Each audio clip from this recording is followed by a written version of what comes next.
Hello नमस्ते दोस्तों। आज मैं आपको Bihar student credit card loan के बारे में बताऊंगी और एग्रीमेंट करने के दौरान जो एक बहुत बड़ी जिसमें मेरे के हजारों रुपए बर्बाद हो गए हैं उसके बारे में बताऊंगी। ऐसे मैंने यूट्यूब पे देख देख के ऐसा किया, वकील पे को दिया पैसा और टाइपिंग वाले को दिया, और तब जाके जब मैं एग्रीमेंट करवाने गई थी तो फिर वहां पे बोला कि ये डॉक्यूमेंट वैलिड नहीं है, आपको फिर से करवाना पड़ेगा, आप दूसरे दिन आइए। तो स्टार्ट करते हैं। पहले बिहार स्टूडेंट क्रेडिट कार्ड मैं कहाँ से शुरू किया और कैसे क्या हुआ। तो बिहार स्टूडेंट क्रेडिट कार्ड के लिए मैंने आप खुद से भी ऑनलाइन आवेदन कर सकते हैं बिहार गवर्नमेंट के साइट पे जाकर के। और उसमें आप अपना डॉक्यूमेंट जो है, जब मैं ग्रेजुएशन के बाद कर भरी हूँ, आप अगर 12th तक किए हैं तो 25 साल आपका मिनिमम होना चाहिए अगर 12th के बाद आप लोन लेना चाहते हैं। और मैक्सिमम लोन की जो संख्या वो है अमाउंट है वो 4 लाख रुपए है। और अगर आप ग्रेजुएशन के बाद कोई डिग्री लेना चाहते हैं तो आपकी जो आयु है वो 30 वर्ष तक का होना चाहिए। तो मैंने ये देख करके आवेदन कर दिया। तो आवेदन करने के 7 दिन के अंदर आपको डॉक्यूमेंट वेरीफाई करने के लिए बुलाया जाता है। 60 दिन लिखा था, 180 दिन के अंदर निबंध परामर्श करें। लेकिन मैं आपको दिखाती हूँ कैसे आता है। लेकिन आपको 60 दिन के अंदर वहां पे बुलाया जाता है। तो जहाँ पे आपका एडमिशन हुआ है ये डॉक्यूमेंट जाते हैं। जहाँ पे आपका एडमिशन हुआ है वहां से आपको बोनाफाइड बनवाना पड़ता है। और ये आपको वहां से ये देना पड़ता है कि आपको एनुअल कितना प्रत्येक साल आपको कितना पैसा आएगा, वो सब आपको 2 डॉक्यूमेंट उस कॉलेज से बनवाना पड़ता है।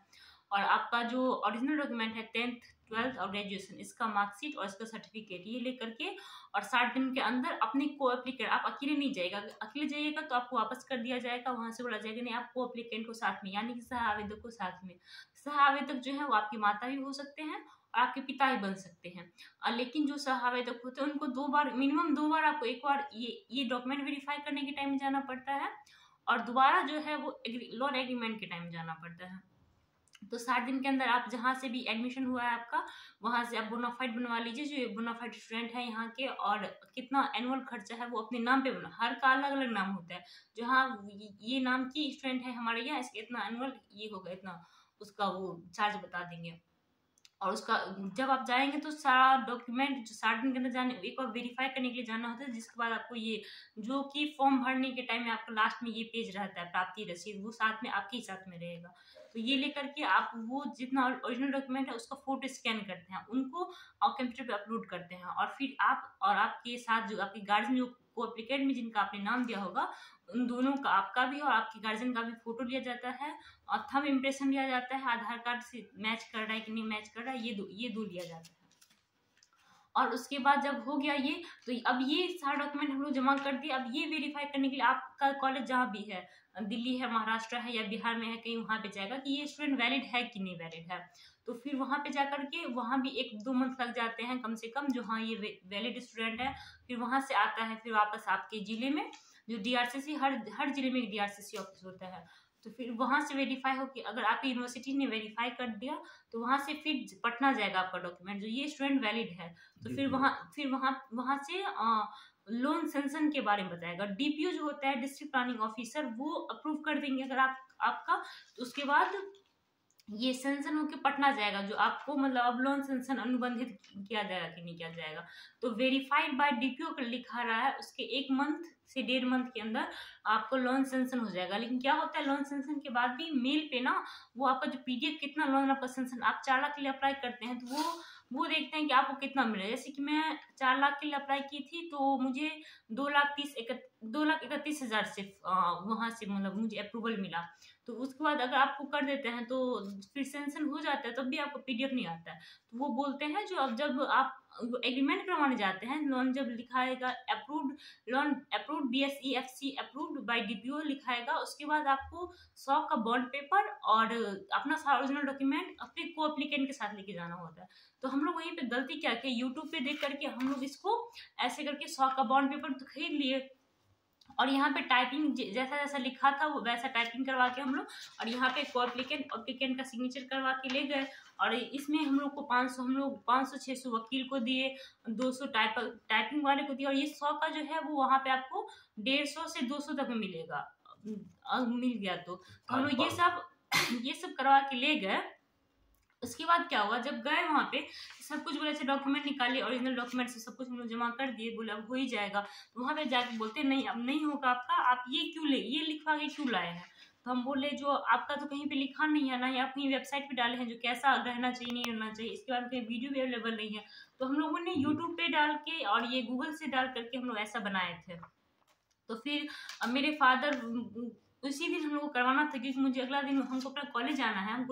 हम बहुत एक मंथ से हम घर में बैठे थे इस ये लोन एग्रीमेंट करवाने के लिए। तो फिर हम लोग गए, तो ऐसे करके तब पापा ने 500 और 500 में ये टिकट 100 वाला टिकट 500 में हम लोग को कोर्ट से मिला, और वो भी नहीं मिल रहा था, ब्लैक से हम लोग लिए थे तब जा करके ये। और यहाँ जो टाइपिंग बोलते हैं यूट्यूब पे, जो ये टाइपिंग करवा के ले जाइए वो सब कुछ मत करवा के ले जाइएगा।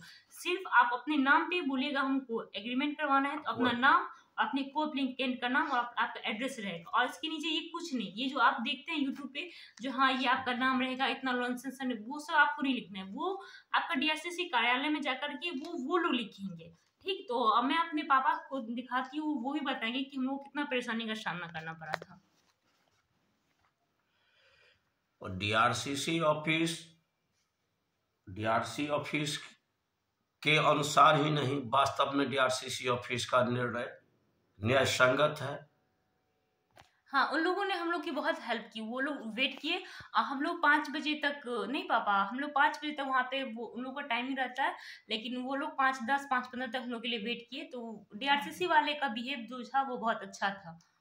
डीआरसीसी वाले के कर्मचारी और पदाधिकारी ईमानदार व्यक्ति है और उनसे बहुत सहयोग मिला।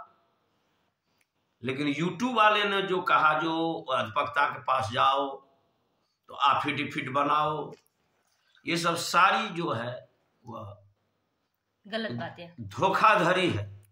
ऐसे यूट्यूब चैनल जैसे चीजों पर गलत प्रचार करना, विधि सम्मत कार्रवाई पर होना आवश्यक जान पड़ता है। जी, क्योंकि मैं तो अपना 1200 अपना बर्बाद करके मैं बता रही हूँ, आप लोग ऐसा मत करिएगा। आप लोग, ये सिर्फ बॉन्ड है 100 का, और ये आपको यहाँ पे किसी वकील किसी का साइन नहीं चाहिए। आप सिर्फ ये 100 का, ये नॉन जुडिशियल है, ये गैर न्यायिक बॉन्ड है। सिर्फ 100 रुपये का आपको लाना है, और नाम में जो अप्लाई कर रहे हैं वो, और जिनके फादर है, और उनका ग्राम और थाना, सब बस वास्ते क्या है तो वास्ते आप बता दीजिए, एग्रीमेंट के वास्ते है, और कुछ नहीं चाहिए। इसमें किसी वकील का साइन नहीं चाहिए, तो आप किसी को पैसा नहीं दीजिएगा। कोई जो मध्यस्थता करेंगे तो उनको बोलेगा नहीं, आप बस 100 रुपये का है, 130 में मिलता है नॉर्मल पे। जैसे वैसे तो हम लोग का आज 500 लगा था, तो हम लोग का 15-2000 का बहुत हम लोग को नुकसान हो गया। लेकिन डीआरसीसी वाले का बिहेव बहुत अच्छा था, उन लोगों ने 1 रुपये भी हम लोग से नहीं लिए। धन्यवाद। आप लोग यूट्यूब वालों से सावधान रहें।